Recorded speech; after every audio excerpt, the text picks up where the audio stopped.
धीमहि तन्नो परात्परः प्रचोदयात्। ॐ साईश्वराय विद्महे सत्यदेवाय धीमहि तन्नः सर्वः प्रचोदयात्। ॐ तत्पुरुषाय विद्महे महादेवाय धीमहि तन्नो रुद्रः प्रचोदयात्। हरि ओम। सद्गुरुरूपाय विद्महे ज्ञानबोधामृताय धीमहि तन्नो श्रीविद्यासागर प्रचोदयात्। हरि ओम। श्री गुरुभ्यो नमः। हरि ओम। ఆంధ్రదేశంలో పద్య పరంపర, పద్య సాంప్రదాయం ఉన్నది. తెలుగులో పద్యాలు రాస్తారు, సంస్కృతంలో శ్లోకాలు రాస్తారు. అదేనండి, తెలుగులో శ్లోకాలు రాయడం కుదరదు, సంస్కృతంలో పద్యాలు రాయడం కుదరదు. అర్థమైందండి. సాహిత్య ప్రక్రియలలో శ్లోకం అనేది సంస్కృత వ్యాకరణాన్ని అనుసరించి సంస్కృత భాషలో మనకి తెలియజెప్పబడ్డాయి. అలాగే పద్యాలు కూడా ఛందస్సును అనుసరించి రకరకాల పద్యాలు, వేమన శతకం, సుమతీ శతకం, కుమారీ శతకం, కుమార శతకం, భాస్కర శతకం, దాశరథీ శతకం, ఇలా అనేక శతకాలు, కాళహస్తీశ్వర శతకం, నృసింహ శతకం, ఇలా ఎన్నో శతకాలు ఉన్నాయండి. ఈ శతక పరంపర కనీసం 5 శతకాలైనా చదువుకున్నవాడు తెలుగువాడు అనిపించుకుంటాడు. మీరందరూ తెలుగువాళ్ళేనా? మీరందరూ తెలుగువాళ్ళేనా? ఎప్పుడు తెలుగువాళ్ళు? 5 శతకాలన్నా వస్తే మీకు వచ్చా? మీకు 5 శతకాలు కనీసం? వేమన శతకం, సుమతీ శతకం చిన్నప్పుడు చదువుకున్నారు కదా. ఉప్పు కప్పురంబు ఒక పోలిక నుండు చూడచూడరు తులజాడవేరు పురుషులందు పుణ్య పురుషులు వేరయా సదాభిరామ వినురవేమ. అర్థమైందండి? ఏమిటో చెప్పులోని రాయి, చెవిలోని జోరీగ, కంటిలోని ముళ్ళు, కంటిలోని నలుసు, ఆ ముళ్ళు కదా, కంటిలోని నలుసు, కాలిలోని ముళ్ళు, ఇంటిలోని పోరు ఇంటింతగాదయా సదాభిరామ వినురవేమ. తేలిగ్గా అర్థమైపోవడంలా అవునా కాదా? అన్నింటికీ బాధ చెప్పడానికి వీలవుతుందే? బాధ ఉండదా? ఉంటుంది, కానీ చెప్పడానికి వీలుగా. అర్థమైందండి? అలాగా ఈ పద్యాల యొక్క ప్రభావం ఎంతయ్యా అంటే మన లోపల బలంగా సులభంగా గుర్తుండిపోతాయి. రోజువారీ జీవితంలో కూడా మనం ఉపయోగించుకోవచ్చు. ఎవరికైనా ఏదైనా చెప్పాలి, పిల్లలకి చెప్పాలి, పెద్దలకు చెప్పాలి, సులభంగా చెప్పేసేయవచ్చు. అర్థమేనండి?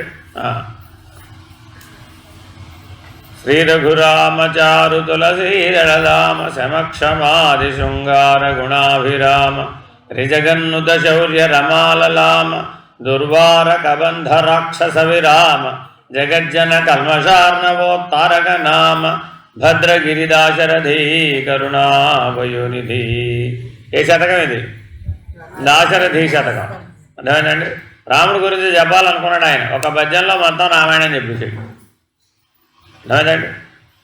చక్కెరమానిది నివేము దిన జాలిన కైవడి పెక్కురు మానవాధములు పక్క దైవముల కొల్చెదరట్లు కాదయా మృక్కిన నీకు మృక్కవలె మోక్షమ సంగిన నీవెయ్యవలెన్ దాశరథి కరుణావయోనిధి. అర్థమైందండి? తక్కిన మాటలేమిటికి అని కూడా అన్నాడు. పక్క ఊరికే ఒక ఆ మాట ఈ మాట అంటాం ఎందుకట? భగవంతుడు మాట్లాడే అవకాశం ఇచ్చాడు కాబట్టి రామ రామ రామ రామ రామ రామ అంటూ కూర్చోవయ్యా. తక్కిన మాటలు ఎందుకు నీకు? ఖాళీ వచ్చింది, అవకాశం వచ్చింది, ఏం చేయాలి? రామనామం చెయ్యి, అప్పుడు మోక్షం వస్తుంది. అంతేగాని మనం ఏం చేస్తున్నాం? ఢమ ఢమ ధ్వనుల ఢక్కగాక. ప్రహ్లాదుడు మన గురించి ఒకటి చెప్పాడు. ఏం చెప్పాడు? ఇతరమైన మాటలు మాట్లాడితే భగవన్నామం తప్ప ఇతరమైన మాటలు మాట్లాడే నోరుని దేంతో పోల్చాడయ్యా అంటే తోలు నోరు తాలు నోరు. తోలు నోరు తాలు మాట ఏంటన్నాడండి? తోలు నోరు తాలు మాట. తాలు మాట అంటే సరుకు లేదనమాట, అందులో గింజ లేకపోతే ఏమంటాం? తాలు గింజలు అంటాం కదా. తాలు తప్ప ఏం చేస్తారు? తిరిగి బయట పారిపోస్తాం. మనం కూడా మన మాటలన్నీ ఎలా ఉండాలట? ఎవరైనా భద్రపరుచుకునేటట్టు ఉండాలి కానీ తిరిగి బయట పారిపోసేటట్టుగా ఉండకూడదు. కానీ రోజు మొత్తం మీద మనం మాట్లాడే మాటలన్నీ ఎలా ఉంటున్నాయి? ఎవరైనా భద్రపరుచుకునేట్టు ఉంటున్నాయా? అప్పుడు మాటే మంత్రం. ఎలా మాట్లాడాలంట? మాటే మంత్రం. ఏమండి మీరు ఉపదేశం ఏమి ఇస్తారు అని నన్ను అడుగుతుంటారు. నేను మీ అందరికీ ఆయన ఉపదేశం ఇచ్చానా? ఏమీ తెలియదు కదా. ఉపదేశం అంటే మీ ఉద్దేశాలు ఏమిటి? ముసుగేయాలి, అవునా కదా? చెవిలో చెప్పాలి, అవునా కదా? నెత్తి మీద చెయ్యి పెట్టాలి, మొసటన విభూతి పెట్టాలి. అవన్నీ చేస్తే కానీ ఉపదేశం కాదా? నేను అందుకే అంట నేనేం చెప్పినా ఉపదేశమేనయ్యా. వాళ్ళ మేలు కోరి చెప్తాం కదా, మీ మేలు కోరి చెప్తాను. నేనేం అన్యమైన మాటలేం మాట్లాడను, శాస్త్ర సంగతమైనవే మాట్లాడతాను. బ్రహ్మజ్ఞానానికి సంబంధించిన తప్ప ఇంకే అంశాలు మాట్లాడను మీతో. అటువంటిప్పుడు ప్రతి మాట మంత్రమే, ప్రతి మాట ఉపదేశమే. అర్థమేనండి? ప్రత్యేకంగా చెవిలో చెప్తేనే ఉపదేశం అని కాదు. నిన్ను మేల్కొలపడానికి, నీలో ఉన్న జ్ఞానాన్ని మేల్కొలపడానికి, నీలో ఉన్న చైతన్యాన్ని మేల్కొలపడానికి ఉపయోగించబడే ఏ మాట అయినా సరే అది మంత్రమే, అది ఉపదేశమే. అర్థమేనండి? అలాగా ఆంధ్రదేశంలో ఈ సిద్ధరామ శతకం 1800 ప్రాంతంలో, ఇప్పుడు కాదండి ఇది ఎప్పటిదో తెలుసా మీకు? 1800 అంటే ఇప్పటికి ఎన్ని ఏళ్ళు అయిపోయింది? 225 సంవత్సరాల క్రితం ఒక ఆయన ఈ సిద్ధరామ శతకం రాశారు.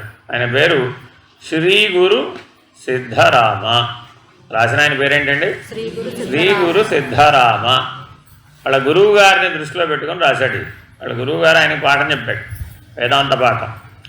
ఆ వేదాంత పాఠం ఒక క్రమం ప్రకారం మనిషి ఎలా సాధించాలి, ఎలా నిర్ణయాన్ని పొందాలి, ఎలా మోక్ష స్థితిలో ఉండాలి, ఆ పరబ్రహ్మమే తానైన స్థితిలో ఎట్లా ఉండాలి అనేటటువంటి నిర్ణయ క్రమాన్ని, సాధనా క్రమాన్ని వరుస క్రమంలో చెప్పారు ఇందులో. ఇది ఎవరికైనా కనుక బాగా అర్థమైతే, పట్టుబడితే ఇంకే గ్రంథాలు చదవక్కర్, ఈ ఒక్కటే చదివితే చాలు. ఇది నాకు 1996లో యోగిరామ్ శ్రీ జల్లూరి బలరామకృష్ణయ్య గారి దగ్గర వ్రాతపతి ఆయన ఎప్పుడో రాసుకున్నారు. ఎక్కడ? పుట్టపర్తిలో ఆయన 9 సంవత్సరాల పాటు ఉన్నారు. అప్పుడు ఒక సాధు పురుషుడు వస్తే ఆయన దగ్గర వ్రాతప్రతి ఉందట. అది చూసి ఈయన రాసుకున్నారు. ఆయన ఎప్పుడు పుట్టపర్తిలో ఉన్నారు? 1970లో ఉన్నారు. 70లో ఉన్నప్పుడు ఆయన రాసుకున్నారు. నాకెప్పుడు ఇచ్చారు? 96లో. అప్పుడు వారు నేను రాత్రిపూట 10:30 నుంచి తెల్లవారుజామున 3:30 వరకు మాకు సత్సంగం సమయం. మీ అందరికి ఎప్పుడు సమయం? పొద్దున పూట. నేను ఉద్యోగం చేసి వచ్చి రాత్రి 10:30కి ఇంటికి వచ్చిన తర్వాత రాత్రి 10:30కి వాళ్ళ ఇంటికి వెళ్ళేవాడిని. అప్పుడు 10:30 నుంచి తెల్లవారుజామున 3:30 దాకా నాకు పాఠం చెప్పేవారు. ఇలా ఏదో ఒక అంశం తీసుకుని చెప్పేవారు. అలా సంవత్సరం పాటు చెప్పారు నాకు. మరి సంవత్సరం పాటు 10:30 నుంచి 3:30 దాకా జాగారమే. మళ్ళా పొద్దునే లేచి ఎవరి పనికి వారు. మరి ఏమైనా అవుతుందంటారా?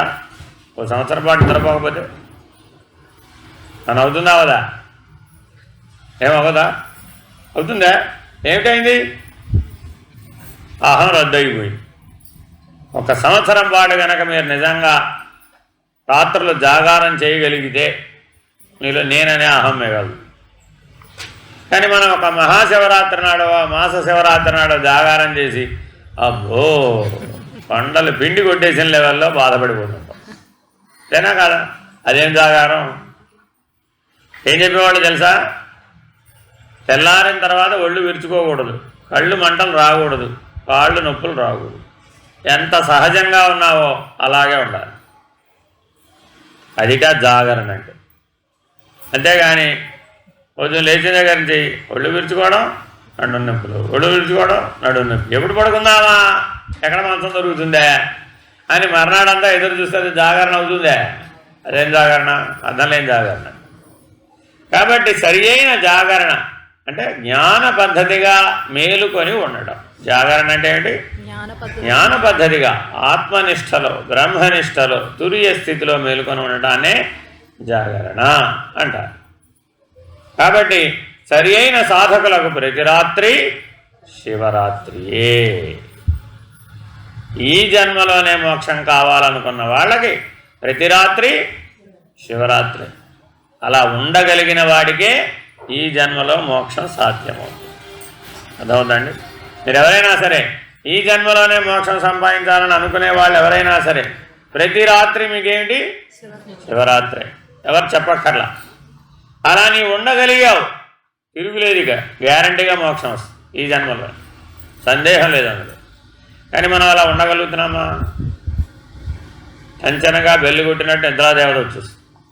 అది అవ్వగానే ఏమవుతుందండి? ఒకవేళ సత్సంగంలో ఉన్నా ఎక్కడికి వెళ్ళిపోతుంది? ముందెవరో ఆవిడకు ఒక వాహనం ఉందట, నిద్రాదేవతకు ఒక వాహనం ఉందట. ఎవరా వాహనం చెప్పండి? ఆవలింతలు. జృంభికా దేవత అంటారు దాన్ని. ఏమంటారండి దాన్ని? జృంభికా దేవత. ముందు ఆవిడ ఆవహిస్తుంది, విపరీతంగా ఆవలింతలు వస్తాయి. ఆ తర్వాత ఇంతే సంగతులు, ఎక్కడున్నామో తెలియదు. ఇదేనా కాదా? అలా జీవుడు నిత్య ప్రళయాన్ని అనుభవిస్తున్నాడు. ఈ రోజు పోతున్నవాడు ఎవడయా అంటే జీవుడు. వీడేమో 100 ఏళ్ళకోసారి పోవడంలా, రోజు నిద్రలో పోతూనే ఉన్నాడు, మళ్ళా మెలకువలో ఉడుతూనే ఉన్నాడు. అర్థమైందండి? కాబట్టి చాలా జాగ్రత్తగా మనం జీవభావంలో నుంచి ఆత్మభావానికి, ఆత్మభావంలో నుంచి బ్రహ్మభావానికి, బ్రహ్మభావం నుంచి పరబ్రహ్మం అనే నిర్ణయానికి మనం ఎదగాలి. ఏం చేయాలండి? ఎదగాలి. అంతేగాని వదిలి పారిపోవడం కాదు. వదిలి ఎక్కడికి పారిపోతావు? ఎక్కడికి పోయినా ఈ పంచభూతాలే ఉంటాయి, ఎక్కడికి పోయినా ఈ త్రిగుణాలే ఉంటాయి, ఎక్కడికి పోయినా ఇలాంటి మనుషులే ఉంటారు. ఇదేనా కాదా? ఏమన్నా 2 తలకాయలు ఉన్నవాడు 10 తలకాయలు ఉన్నవాడు కనపడతారు ఎక్కడన్నా? కనపడరు కదా. 20 చేతులు ఉన్నవాడు ఏమన్నా కనపడతారా? కనపడరు కదా. అర్థమైందండి? కాబట్టి చాలా జాగ్రత్తగా ఇవన్నీ వదిలి పారిపోతే నాకు ముక్తో మోక్షం వస్తుంది అనుకునేది భ్రాంతి. ముక్తి మోక్షం ఎక్కడ నుండి సంపాదించాలి? ఇక్కడ నుండే సంపాదించాలి. ఏ దృష్టితో సంపాదించాలి? దేహమే దేవాలయం, జీవుడే సనాతన దైవం. దేహో దేవాలయో ప్రోక్తో జీవో దేవ సనాతన త్యజేదజ్ఞానమాలిన్యం సోహం భావేన పూజే. కాబట్టి మోక్షానికి మార్గం ఏమిటయ్యా? శంకర భగవత్పాదులు సూటిగా ఒక సూత్రంలో చెప్పేశారు. ఆయన ఈ దేహమే దేవాలయం, ఇందులో ఉన్నటువంటి దేహియే దేవదేవుడు. ఆ దేహిని హంసమంత్రం ద్వారా నువ్వు దర్శించాలి, పట్టుకోగలగాలి, ఆ స్థితిలో నువ్వు ఉండగలగాలి. అందుకు హంసమంత్రం. అర్థమైందండి? మన ఉపదేశాల్లో హంసమంత్రం ఉందా లేదా? హంసతత్వం గురించి చెప్తారు కదా. ఆ హంసతత్వం ద్వారా మనం ఏం చేయాలి? మనలో ఉన్నటువంటి దేవదేవుని దర్శించాలి. నీకు ఆ దేవదేవుడికి భేదం లేదని సహజంగా ఉండాలి. ఈ సిద్ధరామ శతకం కూడా సాంఖ్య తారక అమనస్కాల 3 కలిపి ఉంటాయి ఇందులో. మామూలుగా సాంఖ్య విచారణకు సంబంధించినవి వేరుగా, తారకానికి సంబంధించినవి వేరుగా, అమనస్కానికి సంబంధించినవి వేరుగా ఉంటాయి గ్రంథాలలో సాధారణంగా. కానీ ఈ సిద్ధరామ శతకంలో విశేషం ఏమిటంటే 3 సమన్వయపరచి లైన్లో ఉంటాయి. ఒక పద్యాన్ని చక్కగా విమర్శిస్తే అందులో సాంఖ్యము ఉంటుంది, అందులోనే తారకం కూడా ఉంటుంది, అందులోనే అమనస్కం కూడా ఉంటుంది. 3 కలిపిసిడే. అదే మీరు సీతారామాంజనేయ సంవాదం చదివారనుకోండి, సాంఖ్యం వేరే, తారకం వేరే, అమనస్కం వేరే. తారకామృత సారం చదివారనుకోండి, సాంఖ్యం వేరే, తారకం వేరే, అమనస్కం వేరే. ఇలా ఎన్నో గ్రంథాలు అలాగే చెప్పినాయి. కానీ వీరేం చేశారంటే వారి అనుభవ జ్ఞానాన్ని జోడించి, నిత్య జీవితాన్ని జోడించి, రెండింటినీ కలిపి ఒకే పద్యంలో సాంఖ్యం, తారకం, అమనస్కం నిర్ణయం కూడా చెప్పేశారు. ఆ అమనస్కం తర్వాత ఉన్నదే పరం. పరం అనేది నిర్ణయించాలంటే దేని దాటాలి? అమనస్కాన్ని దాటాలి. అర్థమైందండి? ఒక్కొక్కటి మనం ముందు పారాయణ చేసేద్దాం. ఎక్కడన్నా మీకు చెప్పడానికి ప్రయత్నిస్తా. మిమ్మల్ని చూస్తే ఎక్కడైనా చెప్పాలనిపిస్తే చెప్తా. అర్థమైందండి? అంటే నేను మాట్లాడాలంటే మీరు నాలో నుంచి మాట్లాడే పరిస్థితి మీ దగ్గర ఉండాలి. అప్పుడే నేను మాట్లాడగలుగుతాను. నా అంతా నాకేం చెప్పాలని అనిపించదు అసలు. ఎవరికైనా నేనేమన్నా చెప్తున్నానంటే మీరే, మీ చైతన్యమే నాలో నుంచి మీతో మాట్లాడుతాను. నేను ఖాళీగా ఉంటాను అంతే. ఆ లోపల ఏముండదు. ఇక్కడ పొట్టి డోల్లా. గుమ్మడికాయ లోపల ఏముంటుంది? మంచి గుమ్మడికాయ లోపల ఏముంటుంది? డోల్లే. అట్లాగే నా లోపల కూడా అంతా డోల్లే, ఖాళీ అయిపోయి. నీ చైతన్యం ఏం చేస్తుంది? నువ్వు నా ముందుకు వచ్చి కూర్చున్నావు అనుకోండి, నీ చైతన్యం నాలో ప్రవేశిస్తుంది. ప్రవేశించి నీ లోపల ఉన్న సందేహాలు ఏమిటో, నీకు ఏం కావాలో, ఏం చెప్పాలో అవన్నీ దానికి తెలుసా తెలీదా? అంతే. దాన్ని బట్టి అది మాట్లాడుతూ ఉంటుంది. ఊరికే మైక్ లాగా అనమాట. నేను మాట్లాడేది ఎవరు? చైతన్యమే. అది నీలో నాలో ఒకటే. ఆత్మ అంతటా ఒకటే, చైతన్యం అంతా ఒకటే, పరమాత్మ అంతా ఒకటే. అలా మనం ఎవరైతే ఉండగలుగుతామో మనం దైవం చేతిలో పనిముట్టుగా జీవించగలుగుతాం. ఇలాగే ఎందుకు ఉండాలండి? అప్పుడు జీవుడు అనేవాడు ఉండడు. ఇక ఎవరుంటారు? ఈశ్వరుడి చేతిలో పనిముట్టు. పనిముట్టుకి బంధమా మోక్షమా? ఈ మైకుకి బంధమా మోక్షమా? బంధం లేదు, మోక్షం లేదు. ఇదేనా కాదా? అలా జాగ్రత్తగా ఉండాలి. హరి ఓం. శ్రీకర సముదీర్ణ లోకైకనుత దేవ నయమార్గతత్వ నిర్ణయ సుభావ మహి చతుర్విధ యోగ మనసాభ్యుదయంగ కలిత షట్స్థల భవ్య కారణాంగ త్రివిధ లింగ జ్ఞాన దీక్షా విధానజ్ఞ సకల వేద పురాణ శాస్త్ర ధుర్య పంచముద్రోల్లాస పంచాక్షరీ మంత్ర మంజుల తంత్ర సమ్మత విశేష శీల కేదార దేవర శిష్యవర్య నాదు హృదయాబ్జ కర్ణికన్ పాదుకొన్న మీకు శతకంబు కూర్చెదలోకులెన్న చిత్కళాధామ శ్రీ గురు సిద్ధరామ. ఎవరండి ఈయన? శీల కేదార దేవర శిష్యవర్య. ఆయన ఎవరి గురించి చెప్పాడు? శ్రీ గురు సిద్ధరాముడు గురించి చెప్పాడు. ఇంతకీ శ్రీ గురువు ఎక్కడ ఉంటాడు? చిత్కళ, అక్కడ ఉంటాడట. చిత్కళాధామం అందు ఉంటాడట. మనలో చిత్కళలు ఉన్నాయా లేవా? ఏమిటవి? జాగ్రత్తగా మొదటి పద్యంలో ఉన్నటువంటి సారాంశం ఏమిటంటే హృదయాబ్జకర్ణికన్ పాదుకొన్న. అంటే ప్రాణం ఉన్న శబ్దాలు చెప్తాను మీకు. మొత్తం భావం చెప్పాలంటే మీరు ఒక 40 రోజులన్నా నాతో ఉండాలి. ఈ శతకం చెప్పాలంటే ఒక 40 రోజులు నాతో కనుక ఉంటే బాగా అర్థమయ్యేటట్లు చెప్పచ్చు. ఒక్కొక్క పద్యం చెప్పాలి అంటే నాకు అలా చెప్పారు, నాకు ఎలా చెప్పారో మీకు అలా చెప్పాలి అంటే ఓ 40 రోజులన్నా పడుతుంది కనీసం. అప్పుడు మీరు ఏమైనా అందుకుంటారో అందుకోలేరో తెలియదు, కానీ నాకు ప్రయత్నం అయితే అలా చేయవచ్చు. కానీ మరి మీరేమో 48 గంటలు పెట్టుకున్నారు ఇవాళ రేపు. మరి కొన్నన్నా అర్థమయ్యేది చెప్పడానికి ప్రయత్నిస్తా. అన్నీ చెప్పడానికి వీలు కాదు, కానీ పైగా ఎంతమంది ఉన్నారు, డిఫరెంట్ స్టేటస్లో ఉన్నారు. సరే, మనలో మనకేమేమి ఉన్నాయి? అసలు శరీరం ఉందా లేదా? శరీరం ఉండబట్టే కదండి ఎక్కడి దాకా వచ్చాం. ప్రాణం ఉందా? ఉంది. అది కూడా. మనస్సు ఉందా? డౌట్ ఉందా? ఉంది మనస్సు. బుద్ధి ఉందా? బుద్ధి ఉందా లేదా? ఎవరన్నా బుద్ధి లేదనే వాళ్ళు ఉంటే చెప్పాలి. ఉండబట్టే కదండి ఈ పాఠానికి వచ్చాం, లేకపోతే వేరే పనికి పోయేవాళ్ళం కదా. కాబట్టి ఈ పని వినటానికి వచ్చారంటే బుద్ధి ఉన్నట్టే. శరీరం ఉంది, ఇప్పుడు ప్రాణం ఉంది, మనస్సు ఉంది, బుద్ధి ఉంది. అహంకారం ఉందా లేదా? కావాల్సినంత ఉందండి. మీకు ఎంత కావాలో చెప్పండి, అంత ఇచ్చి పంపిస్తాం. మరి ఇప్పుడు ఆ 5 ఎవరిలో ఉన్నా, ఏ మానవుల్లో ఉన్నా ఏమిటి? ఈ 5. మరి మీకు హృదయం ఉందా లేదు? హృదయం ఉందా లేదా? తెలియదుగా మీకు. హృదయం ఉందో లేదో మీకు తెలుసా? ఇవి 5 ఉన్నాయని మీరు గట్టిగా చెప్పగలరు. హృదయం ఉందో లేదో మీకు తెలుసా? ఉందని అనుకుంటున్నాం, ఎక్కడుందో తెలియదు, ఎలా ఉందో తెలియదు. అర్థమైందా? కాబట్టి హృదయం అనే దాన్ని మనం అసలు గుర్తించాలా అక్కర్లేదా? మానవుడికి హృదయం ఉందా లేదా? ఎలా చెప్పగలవు ఉందని? ఎలా చెప్పగలవు నీకు హృదయం ఉందని?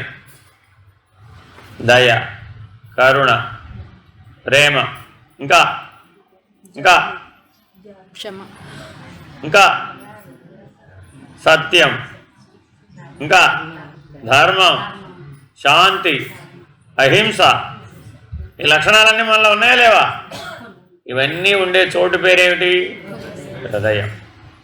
ఈ లక్షణాలతో నీ జీవితంలో నువ్వు ఎప్పుడైతే స్పందిస్తావో అప్పుడు నువ్వు ఎక్కడి నుంచి స్పందించినట్టు?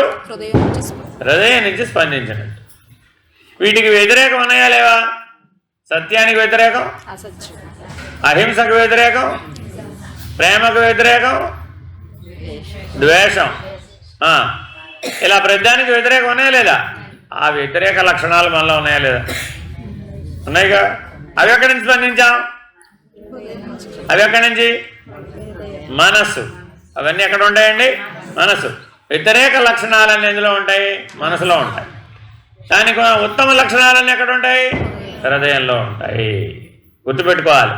దైవీ లక్షణాలన్నీ ఉండేది ఎక్కడ? హృదయం. ఆసురీ లక్షణాలన్నీ ఉండేది ఎక్కడ? మనసులో. ఇప్పుడు మనం మనసు చెప్పిన మాట వినాలా, హృదయం చెప్పిన మాట వినాలా? హృదయం చెప్పిన మాట. అందుకేగా మనం ఏమైనా చెయ్యి ఎక్కడ పెట్టుకున్నాం? ఎందుకని? ఇక్కడ పెట్టుకోవచ్చు. మనసుని ఎక్కడ చూపిస్తున్నా? హృదయం.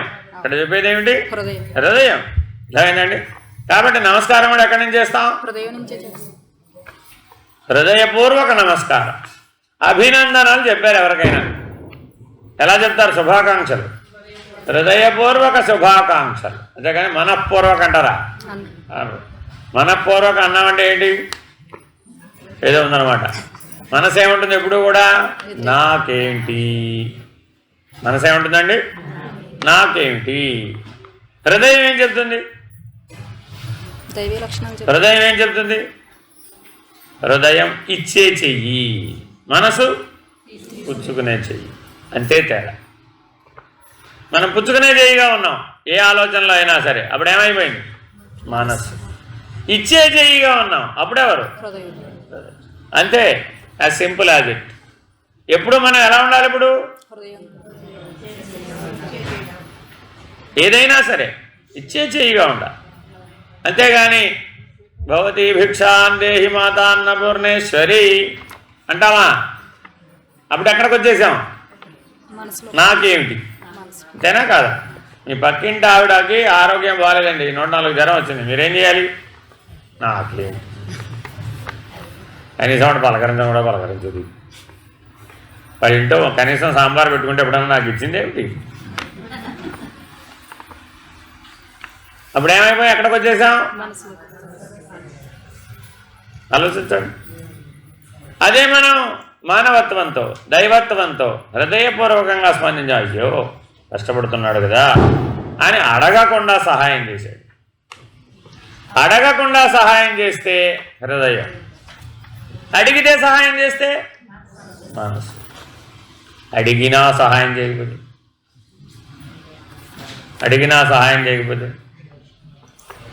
అడిగినా మన జీవితంలో అలాంటి సందర్భాలు ఉన్నాయా లేదా? అడిగినా సహాయం చేయకపోతే రాక్షసత్వం. అడిగినా సహాయం చేయకపోతే రాక్షసత్వం. అంతేనా కదా? కాబట్టి అడగకుండా సహాయం చేసేవాడేమో దేవుడు. నువ్వెవరికైనా అడగకుండా సహాయం చేసేవాడు అవసరాన్ని గుర్తించి వెంటనే వాడేమంటాడు? భగవంతుడిలాగా సహాయం చేశాను ఆయన, అన్ని కష్టాల్లోంచి గట్టెక్కించావు బాబు, ధన్యవాదాలు అంటాడా లేదా? మరి అప్పుడు నీలో ఎవరిని చూశాడు? ఐశ్వర్యరాయ్. నీలో ఐశ్వర్యరాయని, నాలో అమితాబ్ బచ్చన్ నేను చూడాలి. అక్కడ ఎవరిని చూశాడు? భగవంతుడు. మరి ఏ రూపంలో ఉన్నాడు ఆయన ఇప్పుడు? దైవీ లక్షణాలతో ఉన్నాడు ఆయన. రూపమే దైవీ లక్షణాలు, అంతేగాని పొట్టిగా ఉన్నాడు, పొడుగ్గా ఉన్నాడు, ఎర్రగా ఉన్నాడు, నల్లగా ఉన్నాడు, తెల్లగా ఉన్నాడు, ఆయనకేం అలాంటివి ఏం లక్షణాలు లేవు. కాబట్టి నీ హృదయం నిరాకారం, నిర్వికారం. నీ హృదయంలో ఉన్న లక్షణం ఏంటి? నిరాకారం, నిర్వికారం. కాబట్టి అది దైవీ లక్షణాలతో ఉంది. మనసు సాకారం, సవికారం. మనసు ఏమిటండి? సాకారము, సవికారం. హృదయం ఏమిటి? నిరాకారము, నిర్వికారము. కాబట్టి ఇప్పుడు మనం హృదయాబ్జకర్ణికన్, ఇది వెరీ వెరీ ఇంపార్టెంట్. మొదటి పద్యంలో ఏం చెప్తున్నాడా అంటే, నువ్వు ఏదైనా సరే వేదాంత పద్ధతిగా ఆత్మజ్ఞానంలో, బ్రహ్మజ్ఞానంలో పురోగమనం చెందాలి, పరిణామం చెందాలి, పరిపక్వత సాధించాలనుకునే వాళ్ళు మొట్టమొదట చేయవలసిన పని ఏమిటి? నీ హృదయ పద్మంలో మధ్యలో, పువ్వు మధ్యలో దుద్దు ఎలా ఉంటుందో, తామర పువ్వు మధ్యలో దుద్దు ఉంటుందా ఉండదా? ఆ దుద్దు, ఆ కర్ణికా మధ్యంలో అంతరాత్మ, పరమాత్మ ఉన్నాడు.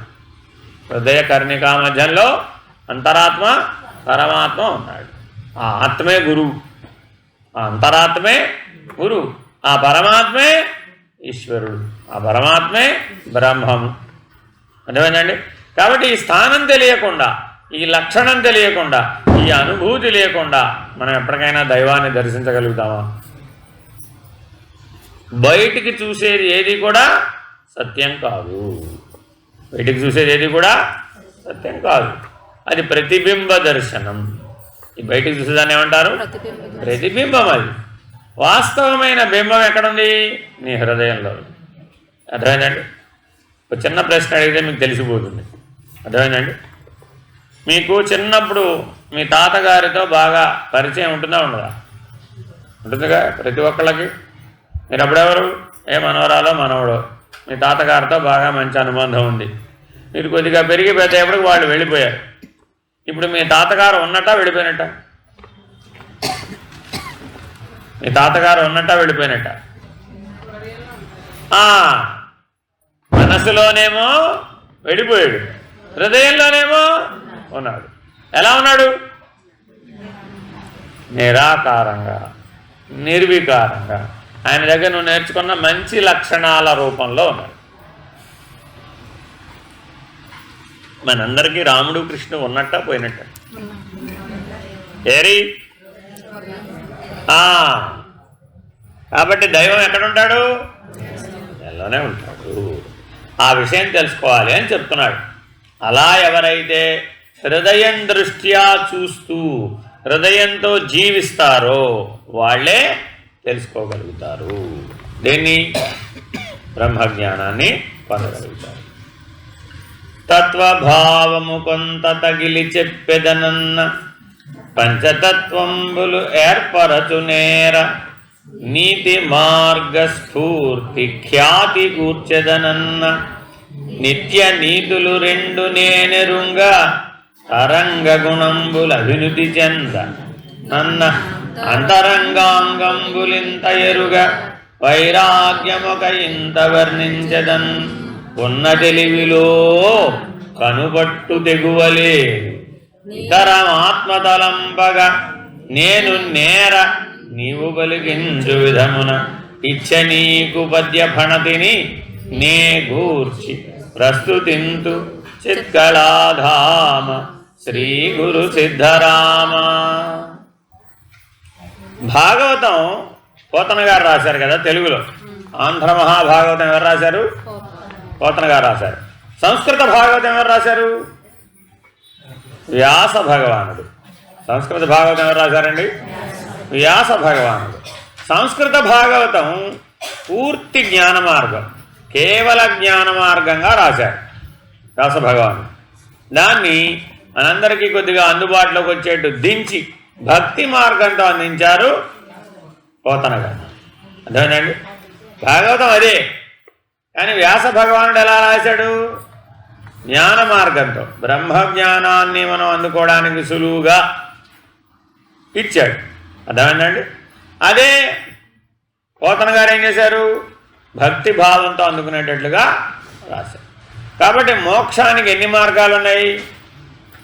కర్మ మార్గం, భక్తి మార్గం, యోగ మార్గం, జ్ఞాన మార్గం.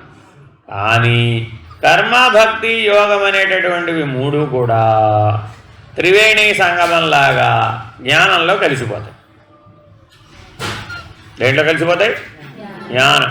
జ్ఞానం అనేది సముద్రం లాంటిది. జ్ఞానం అనేది ఎటువంటిది? సముద్రం లాంటిది.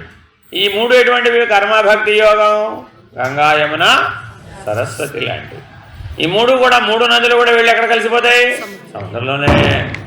కాబట్టి జ్ఞానం అనేటటువంటి నిర్ణయంలో ఈ మూడు కలిసిపోయి జ్ఞానం ద్వారా మోక్షం నిర్ణయం అవుతుంది. జ్ఞానాదేవతు కైవల్యం. అందుకని ఈ శతకంలో ప్రతి పద్యంలో కూడా మూడు అంశాలు చెప్తున్నాను అన్నాడు. తత్వభావము మొదటిదేమిటి? తత్వభావం. తత్వం అంటే తత్, త్వము. తత్ అంటే అది, త్వం అంటే నేను. కాబట్టి తత్వమసి అంటే ఏమిటి? అది నీవై ఉన్నావు. తెలుగులో చెప్తే అసి అంటే అయి ఉండుట, అది నీవై ఉన్నావు. ఉదాహరణ చెప్తా. మీ ఇంట్లో అత్తగారు కోడలు ఉన్నారా లేదా? ఉన్నారా లేదా? అత్తగారికి కోడలు ఎలా కనబడాలి? కోడలికి అత్తగారు ఎలా కనబడాలి? అత్తగారికి కోడలు ఎలా కనబడాలి? కోడలు అత్తగారికి ఎలా కనబడాలి? తత్వమసి. ఎలా కనబడాలి? తత్వమసి. నీకంటే ముందు వచ్చిన కోడలు ఎవరండి ఆ వంశానికి? ఆవిడ కోడలే కదా. కాసేపు ఏదో రోల్ ప్లే మారింది, నాటకం, అంతేనా కాదా? ఆ కోడలే ఈ అత్త అయింది. మళ్ళీ ఈ కోడలు ఏమవుతుంది ఏమిటి? మళ్ళీ ఒకసారి అత్త అవుతుంది. అంతేగా. ఓ 10 ఏళ్ళు దాటితే ఈవిడ కూడా ఎవరండి? ఓ 20 ఏళ్ళు దాటితే ఎవరు? మరి ఇప్పుడు ఇద్దరు ఒకటేగా. ఏమనుకున్నారు ఇద్దరు? ఏమనుకున్నారు? అత్త ఎప్పటికైనా అత్తే, కోడలు ఎప్పటికైనా కోడలే. ఇదే ద్వైతం అంటే. తత్తు త్వము ఎప్పటికీ కలవవు. త్వం ఎప్పటికీ త్వమే, తత్ ఎప్పటికీ తత్తే. అదే ద్వైత సిద్ధాంతం. అద్వైత సిద్ధాంతం ఏం చెప్పింది? ఒరే నువ్వు ఎక్కడి నుంచి వచ్చావురా? నువ్వు అక్కడి నుంచాగా వచ్చావు, నేను అక్కడి నుంచాగా వచ్చాను. మరి నువ్వు నేను ఓడి కాదేమిటి? ఒక కొండ మరొక కొండతో పోట్లాడుకుంటున్నాయట. ఏమని? నువ్వు గొప్ప, నేను గొప్ప అని. ఏం చేసినాయండి? ఒక కొండ మరొక కొండతో పోట్లాడుకుంటున్నాయి. ఏమని? నువ్వు గొప్ప, నేను గొప్ప. ఇంతలో ఒక బిందె గారు వచ్చారు. ఏమన్నారు? ఒక బిందె గారు వచ్చారండి. ఆవిడేమన్నారు? మీరిద్దరూ కుండలే కదా, ఇద్దరూ మట్టితోనే కదా తయారయ్యారు.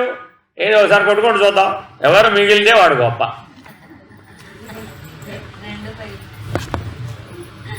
కదా, 2 కొండలు కొట్టుకున్నాయండి. అప్పుడు ఏమవుతుంది? మరి నేను గొప్ప అంటే నేను గొప్ప అంటే నాకు అర్థం కాదు.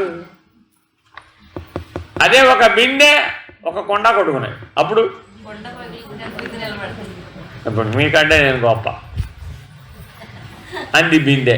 చూడండి ఎంత తెలివిగా తేల్చేసిందో. అర్థమైందండి? కాబట్టి ఎవరైనా మనమందరం జీవభావంలో ఉన్న వాళ్ళందరూ ఎవరు? కొండ. ఈశ్వర భావం బిందె. 2 కొండలు కొట్లాడుకున్నాయి. ఏమైపోయింది? కాబట్టి తత్తైనా త్వమైనా రెండు కూడా ఒకటే, వేరు కాదు. సరే, అది ఎలా చెప్పగలం అంటే జీవేశ్వరో అభిన్న. మొదటి సూత్రం ఏంటంటే దానికి తత్వమసి బాగా అర్థం కావాలంటే జీవేశ్వరో అభిన్న, జీవో బ్రహ్మైవ నా పరః. ఈ 2 ఎవరికైతే అనుభవ నిర్ణయంగా ఉంటాయో వాడికి తత్వమసి మహావాక్యం అనుభవానికి వచ్చినట్టు. అది లేకపోతే రానంటే మనకి ఎవరితో అయినా సరే, ఈ భూమండలం మీద ఎటువంటి వారితో అయినా సరే, 84 లక్షల జీవరాశులతో అయినా సరే నువ్వు నేను ఒకటే. ఏ నిర్ణయం ఉండాలి ఎప్పుడు కూడా? నువ్వు నేను ఒకటే. అప్పుడెవరు? తత్వమసి. నువ్వు వేరే నేను వేరే అన్నాడు. ఏమైపోయినప్పుడు విడిపోయినాయిగా. మరి ఎప్పుడైనా కానీ మిమ్మల్ని కుట్టే దోమలు మీరు ఒకటేనా అనిపించిందే? అందరికీ అనుభవంలో ఉందా లేదా దోమలు కుట్టడం? మరి ఆ దోమ నేను ఒకటే అని ఎప్పుడన్నా అనిపించిందా? అయ్యో, నీలో ఉన్న ప్రాణం దానిలో ఉన్న ప్రాణం ఒకటి కదా? నీకున్న శరీరం దానికున్న శరీరం ఒకటి కదా? అదే సప్తధాతువులేగా. నీకేమున్నాయి దానికి అదే ఉంది, అవునా కదా? నీకు బాగా తెలివితేటలు ఉన్నాయి, దోమకు తెలివితేటలు లేవా? దోమకు తెలివితేటలు లేవా?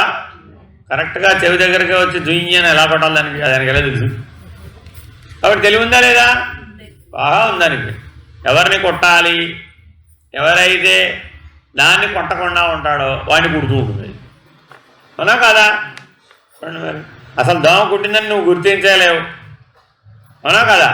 నిద్రపోతూ ఉంటారండి చూడండి మీరు, కావాల్సి వస్తే వాడి కాళ్ళ నిండా దోమలు కుడుతుంటాయి, వాడేమో శవంలాగా నిద్రపోతుంటాడు, వాటి పైన ఇవి చేస్తూ ఉంటాయి, ఇదేనా కాదా? మరి ఇప్పుడు వాటికి ఆనందమేనా కాదా? కాబట్టి చాలా జాగ్రత్తగా తత్వభావాన్ని జాగ్రత్తగా గుర్తించాలి. సరే, ఈ సృష్టి అంతా ఎన్ని తత్వాలతో తయారైంది?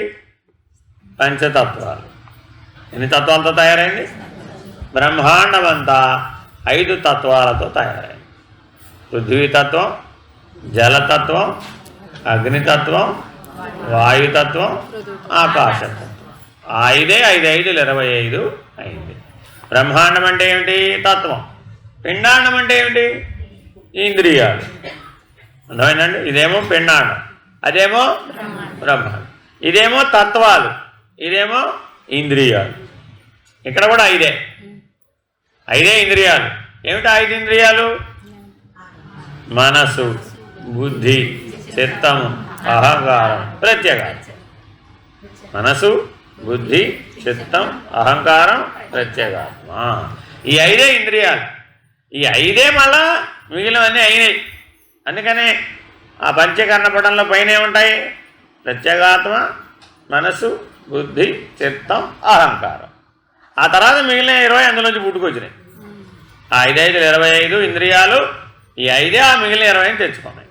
కాబట్టి ఇవేమో పంచేంద్రియ పంచకము, అదేమో పంచతత్వ పంచకం. అంతే. అది ఇది ఒకటేనా కాదా? ఒకటే. ఎందుకని? అవి 25, ఇవి 25. అక్కడ ఉన్నవి అవే 5: గాలి, నీరు, నిప్పు, నేల, నింగి. తెలుగులో చెప్తే ఏంటి? గాలి, నీరు, నిప్పు, నేల, నింగి. సంస్కృతంలో చెప్తే పృథివ్యాపస్తేజో వాయురాకాశాత్ అని అర్థమైందే?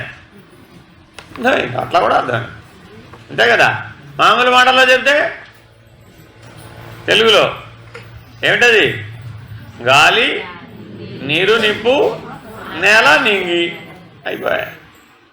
అట్లా కుదరదు. సంస్కృతంలో చెప్తేనే కదా. అందుకని వేమన గారు ఏమన్నారు? పర్వతమన్న కొండయన్న, కుంభమన్న కొండయన్న, అద్దమన్న దర్పణమన్న, వస్తువు ఒకటి కాదే. వస్తువు ఒకటి కాదా? సంస్కృతంలో ఏమన్నావు? పర్వతం అన్నావు. తెలుగులో ఏమన్నావు? కొండ. సంస్కృతంలో ఏమన్నావు? కుంభం అన్నావు. తెలుగులో ఏమన్నావు? కొండ. సంస్కృతంలో ఏమన్నావు? దర్పణం అన్నావు. తెలుగులో ఏమన్నావు? అర్థం. వస్తువు ఒకటి కాదా? భాషాభేదంబే తప్ప. ఏమిటి తేడా అంటే భాషాభేదం అంతే, కానీ వస్తులో ఏ భేదం లేదు. ఉన్నది బ్రహ్మమే అయితే మనం దాన్ని ఏమని పిలుస్తున్నాం? జీవుడని, దేవుడని పిలుస్తున్నాం. ఉన్న వస్తువునే కాసేపు జీవుడు అంటున్నాం, కాసేపు దేవుడు అంటున్నాం.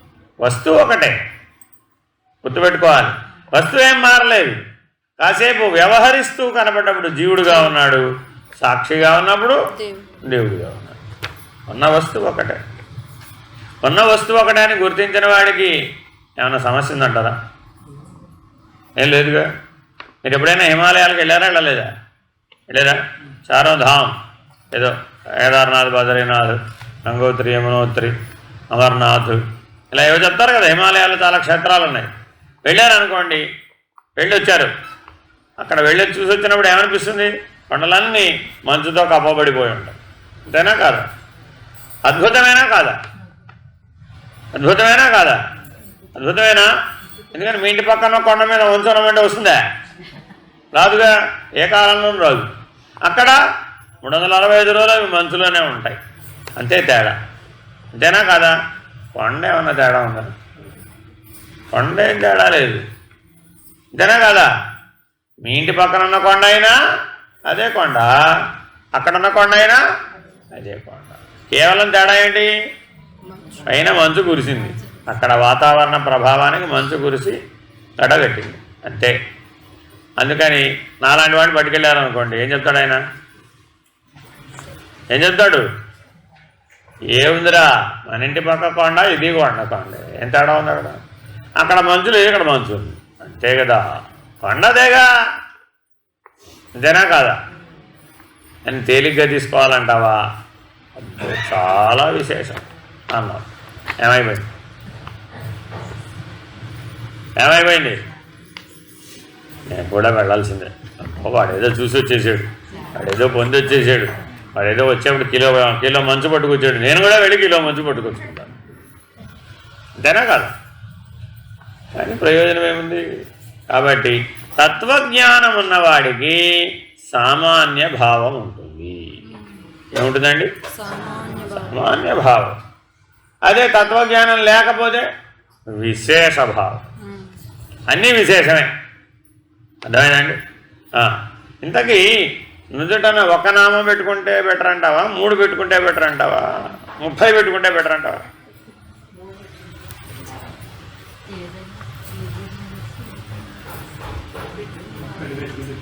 విశేషం. ఇక్కడ అందులో ఏముంది ఇప్పుడు? విశేషం. కానీ వాస్తవానికి దేనికి పెట్టుకున్నావు? ఈశ్వర స్థితి యందు ఉండటం కోసం. అది సామాన్యం. ఎప్పుడూ ఈశ్వర స్థితిలో నేనున్నాననేటటువంటి స్థితిని నిలబెట్టుకోవడం కోసం పెట్టుకున్నాను, అంతే తప్ప నువ్వు 1 పెట్టుకున్నా, 3 పెట్టుకున్నా, 30 పెట్టుకున్నా నామాలను చూసి ఎవడన్నా మోక్షం ఇస్తాడా? ఇస్తాడండి? నామాలను చూసి మోక్షం ఇస్తాడా భగవంతుడు? ఇప్పుడు కదా. కానీ మరి అబ్బో ఇంటి నిండా పెట్టుకున్నాడండి వాడు అని ఈశ్వరుడు నీకు టిక్ పెట్టేస్తాడంటవా? అలా ఏముండదు. కాబట్టి జాగ్రత్తగా తత్వజ్ఞానాన్ని అందుకోవాలి. ఈ తత్వజ్ఞానాన్ని అందుకోవాలి అంటే ఎవరు అందుకోగలరయ్యా అంటే వైరాగ్యం ఉన్నవాడు అందుకోగలుగుతారు. ఎవరు అందుకోగలుగుతారు?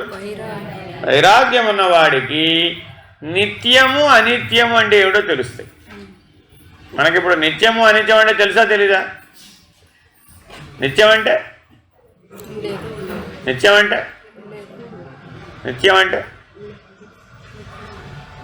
నిత్యం అంటే ఎప్పుడూ మారక ఉండేది. సరిగ్గా చెప్పటాలా మీరు? నిత్యం అంటే ఏంటి?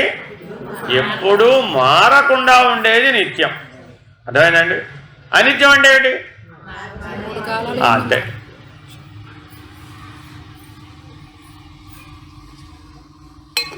ఏదో ఒక టైంలో అది మారిపోతుంది. అర్థమైందండి? మనమందరం పుట్టిన తర్వాత ఇప్పటి వరకు మారామా మారలేదా? మారుతూనే ఉన్నామా? అయితే ఇప్పుడు మనం నిత్యమా అనిత్యమా? మారిపోతే అనిత్యం, మారకపోతే నిత్యం.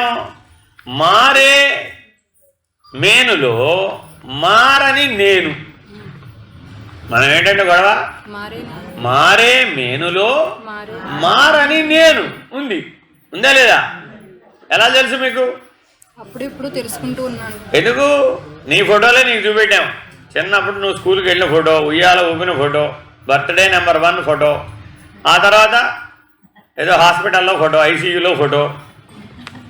ఎప్పుడన్నా ఐసీయూలో ఫోటో తీసుకున్నారా లేదా? అయ్యో పెళ్లి ఫోటోలు అంటే తీసుకురాలని ఐసీయూలో ఫోటోలు తీసుకోరా? అది మీరు కాదా? అది కూడా మీరే కదా, కాదా? అంతేనా కాదా? కాబట్టి మారే మేనులో మారని నేను. బాల్యంలో అదే, యవ్వనంలో అదే, కౌమారంలో అదే, పళ్ళు ఊడిపోయిన వృద్ధాప్యంలో కూడా అదే. అంతేనా కాదా? ఎన్ని ఫోటోలు చూపెట్టినా ఏమన్నాడు? అదంతా నేనేరా బాబు, ఎన్నిసార్లు చెప్పాలి నీకు అన్నాడా లేదా? ఇక్కడ ఇలా ఉన్నావు, ఇక్కడ ఇలా ఉన్నావు, నాకు అర్థం కాదు. నువ్వు ఎలా అవుతా నేను పోల్చుకోలేకపోతున్నాను ఇక్కడ, సరిగ్గా చూడరా నాయన అన్నావా లేదా? కాబట్టి ఇప్పుడు ఇక్కడ ఏముంది? మారే మేనులో మారని నేను, మారే ప్రకృతిలో మారని పరమాత్మ. మారే ప్రకృతిలో మారని పరమాత్మ. ఋతువులు మారిపోతున్నాయా లేదా? వసంత ఋతువు, గ్రీష్మ ఋతువు, తర్వాత వర్ష ఋతువు, శరద్ ఋతువు, హేమంత ఋతువు, శిశిర ఋతువు. ఆరు ఋతువులు మారుతున్నాయా లేదా? కానీ పరమాత్మ మారడా? అదేనండి. కాబట్టి మారే ప్రకృతిలో మారని పరమాత్మను చూడాలి, మారే మేనులో మారని నేనును చూడాలి. అప్పుడు మనకేమున్నట్టు? నిత్య అనిత్య వివేకం. దాన్ని ఏమంటారు? నిత్య అనిత్య వివేకం. అర్థమైందండి. పులిహారలా మనం ఓ రోజు పులిహార, రెండో రోజు పరవాన్నం, మూడో రోజు బిర్యానీ, నాలుగో రోజు ఫ్రైడ్ రైస్, ఐదో రోజు పుదీనా రైస్, ఆరో రోజు కొబ్బరన్నం, ఏడో రోజు టమాటా రైస్, ఎనిమిదో రోజు కిచిడి, తొమ్మిదో రోజు ఏదో నీ ఇష్టం పెట్టుకో అక్కడ, బిస్బేళి బాత్ ఏదో. ఏమండి ఈ 10 వేరువేరేనా ఒకటా? ఎలా ఒకటమ్మా? 10 రకాల నైవేద్యాలు, నవరాత్రుల్లో 10 నైవేద్యాలు చేయాలా వద్దా? ఏం చేసామని కానీ మారని అన్నం, మారే ప్రసాదం. ప్రసాదం ఎక్కడన్నా మారుతుందా? మారదుగా. ఏదైనా ప్రసాదమే, పులిహార అయినా ప్రసాదమే, బిస్బేళి బాత్ అయినా ప్రసాదమే. అమ్మవారి దగ్గర అయ్యవారి దగ్గర ప్రసాదం మారుతుందా? మారదు. ప్రసాద బుద్ధి మారదు, ప్రసాద లక్షణం మారదు, ప్రసాద దృష్టి మారదు. మారనిది ప్రసాదం. అర్థమైందండి. మారేవి కోరికలు. మారేవేమిటి? కోరికలు. మారనిది ప్రసాదం. నాకు అర్జెంటుగా 104 జ్వరం వచ్చేట్టు చేయి దేవుడా అని ఎవరైనా కోరుకున్నారా? అదేంటి పాపం? వచ్చింది పోవాలని కోరుకుంటాం కానీ కొత్తది రావాలనుకుంటామా? కొత్త దుఃఖం రావాలనుకుంటున్నామా? ఉన్న దుఃఖం పోవాలి, కొత్త దుఃఖం రాకూడదు అనుకుంటున్నాం. అంతేనా కాదా? ఇవన్నీ మారేవి కదా. మనం దేని మీద దృష్టి పెట్టాలంటే ఇప్పుడు నిత్యానిత్య వస్తు వివేకం అంటే మారని దాని మీద దృష్టి పెట్టాలి. Very very important. ఇంతకీ మీ మనవడు మీరు చెప్పిన మాట వినాలా అక్కర్లేదు? వినాలా అక్కర్లేదు? వినాలా అక్కర్లేదు? ఏ వివేకంతో చెప్పాలి? ఇప్పుడు నిత్యానిత్య వస్తు వివేకంతో చెప్పాలి. మీరేం ఆన్సర్ చెప్పినా మీ మనవడు మీ మాట వినాలా అక్కర్లేదు? వినాలా అక్కర్లేదు? ఎందుకు వినాలి? నువ్వు జీవుడే, వాడు జీవుడే. నువ్వు మారిపోయేవాడే, వాడు మారిపోయేవాడే. జీవుడు దేవుడి మాట వింటాడు కానీ జీవుడు జీవుడి మాట వింటాడా? వినడు. కానీ నువ్వు దేవుడుగా కనుక చెప్తే జీవుడు వింటాడు. కాబట్టి ఎవరినైనా మీరు వినిపించాలనుకున్నప్పుడు మీరు ఎక్కడి నుంచి చెప్పాలి? మారని దేవుడుగా ఉండి చెప్పాలి. మనం ఇప్పుడు ఎక్కడి నుంచి చెప్తున్నాం? మారే జీవుడుగా ఉండి చెప్తున్నాం. అందుకని వాడు వింటలేదు. మీ ఇంట్లో ఉన్న కుటుంబ సభ్యులు ఎవరైనా మీ మాట ఎందుకు వింటలేదు? మారే జీవుడుగా చెప్తున్నావు. వాడు కూడా అదేగా. అంతేనా కాదా? దొందే డూడు బసం అన్న. అంతేనా కాదా? ఎందుకు వింటేటప్పుడు? కాబట్టి ఎవరైనా వినిపించాలంటే ఏం చేయాలి? మారని దేవుడుగా ఉండి చెప్పు. అప్పుడేమైంది? కరెక్ట్, నువ్వు మారలేదు. అప్పుడు అదే చెప్పావు, ఇప్పుడు అదే చెప్పావు, ఎప్పుడు అదే చెప్తున్నావు. కరెక్ట్, నేనే గుర్తించలేదు అన్నాడు అప్పుడు. ఎందుకని? 10 ఏళ్ల క్రితం కలిసినప్పుడు కూడా అదే చెప్పావు. మధ్యలో ఎప్పుడో మాట్లాడాను నీతో, అప్పుడు కూడా అదే చెప్పావు, ఇప్పుడు కూడా అదే చెప్పావు. కాబట్టి కరెక్ట్, నువ్వు మారని వాడు, దేవుడు. ఒప్పుకున్నాడా లేదా? అదే మనమేం చేసాం, కనపడ్డప్పుడల్లా మారిపోయే జీవుడుగా చెప్పాం. అప్పుడేమైపోయింది, కనపడపడాలి ఏదో ఒకటి చెప్తున్నాడు, నాకు అర్థమైపోయిందిలే, ఈ కథలన్నీ నువ్వు కూడా నాకు చెప్తున్నావు, ఈ కథలు నేనే నా అనుభవం అన్నాడు అంతే. మనం ఒకసారి పిల్లి కథ, ఒకసారి ఎరక కథ, ఒకసారి ఇంకో కథ చెప్పాం. ఏమన్నాడు వాడు, ఆ స్టోరీ చెప్తున్నావు నాకు అర్థమైపోయింది, అంతేనా కాదా? కాబట్టి మానవుడు చెప్పింది నిలబడాలి అంటే మానవుడు ఏ స్థితిలో ఉండి చెప్పాలి, మారని దేవుడుగా చెప్పాలి. ఆ దేవుడికి ఏమున్నాయ్యా, దేవుడు నీకేమి ఇవ్వగలడయ్యా అంటే వివేకం వైరాగ్యం. ఎక్కడిస్తాడండి ఈ వివేకం వైరాగ్యం? లోపల బయట? వివేకం వైరాగ్యం లోపలి ఇవ్వాలా బయట ఇవ్వాలా? లోపలి ఇవ్వాలా బయట ఇవ్వాలా? బాగా ఆలోచించుకోండి. మీరు దేవుడి దగ్గరకు వెళ్ళారు, నమస్కారం పెట్టుకున్నారు, ఇందాక దేవుడు ఏమి ఇవ్వాలి మీకు? ఏ అరటి పండో దానిమ్మ పండో యాపిల్ పండో ఇస్తే అయిపోతుంది నాకు. అది కరెక్టా? వివేక వైరాగ్యాలు ఇవ్వడం కరెక్టా? ఎందుకని? అవి జీవితకాలం ఉపయోగపడతాయి. ఈ అరటి పండో ఇంకా సేపే, అంతే, తిన్నంతసేపే అది, అంతేనా కాదా? కాబట్టి భగవంతుడి దగ్గర ఏం అడగాలట మనం? వివేక వైరాగ్యాలను అడగాలి. అలా ఎవరైతే ఉంటారో వాళ్ళకి ఇతరము తోచదు. ఈ నిత్యానిత్య వస్తువేగం ఉన్నవాడికి ఏం తోచదండి? వాడికి ఇతరం ఏముంది? లేనే లేదు. ఎప్పుడు వాడు నిత్యస్వరూపుడు. వాడికి ఇతరం అంటే అనిత్యం తోచదు అసలు. వాడికి ఎప్పుడు కూడా ఎప్పుడూ నిత్యమే తోస్తుంది. అప్పుడు సహజంగా అతను ఎందులో ఉంటాడు? అప్పుడు మోక్ష దృష్టితో ఉంటాడు.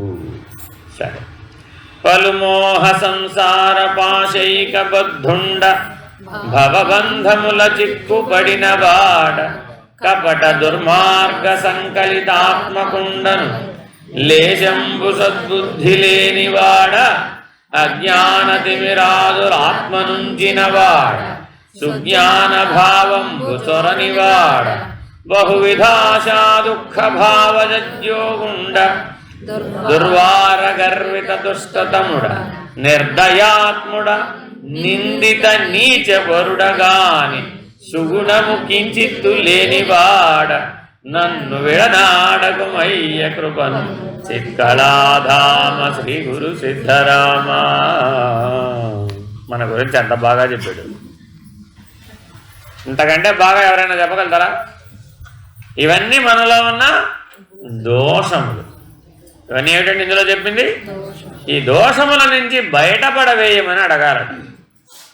మనలో ఆయా పరిస్థితులకు అనుగుణంగా జీవించేటప్పుడు రకరకాలైన మానసిక దోషాలు ఏర్పడుతున్నాయట. మనం బయట ఏర్పడేవి తెలుసుకోగలుగుతాం, కానీ మనసులో ఏర్పడే దోషాలను గుర్తించగలుగుతామా? చాలా కష్టం అండి. మనసులో ఉన్న దోషాలను గుర్తించడం చాలా చాలా కష్టం. బాగా పరిశీలన ఉంటే తప్ప అది వీలు కాదు, అంతేనా కాదా? ఆ మనసులో ఉన్న దోషాలన్నీ ఈ పద్యంలో చెప్పారు.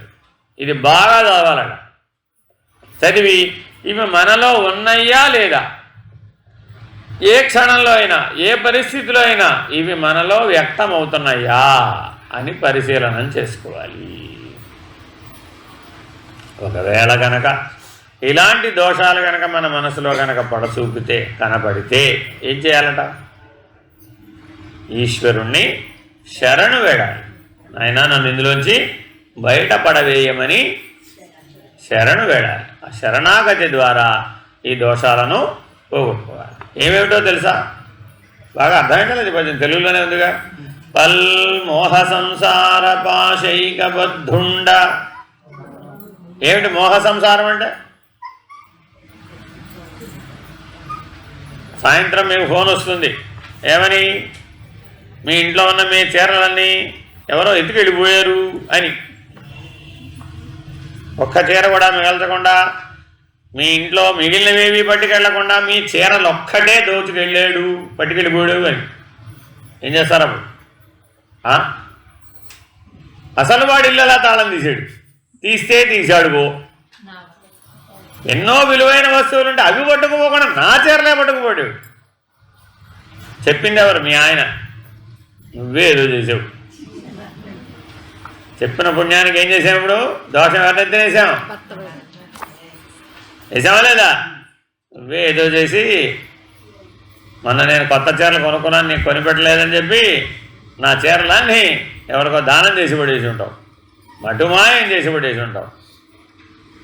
నేను వస్తున్నా, నీ సంగతి చెప్తా. అప్పుడు ఏమొచ్చినట్టు మనలో? మోహం. ఇలా ఉదాహరణ చెప్తున్నాను. ఇలా ఎన్నో ఉంటాయి మనలో. ఉండలేకపోవడం. మోహం అంటే ఏంటండి? ఏదైనా సరే ఉండలేకపోవడం అంతే.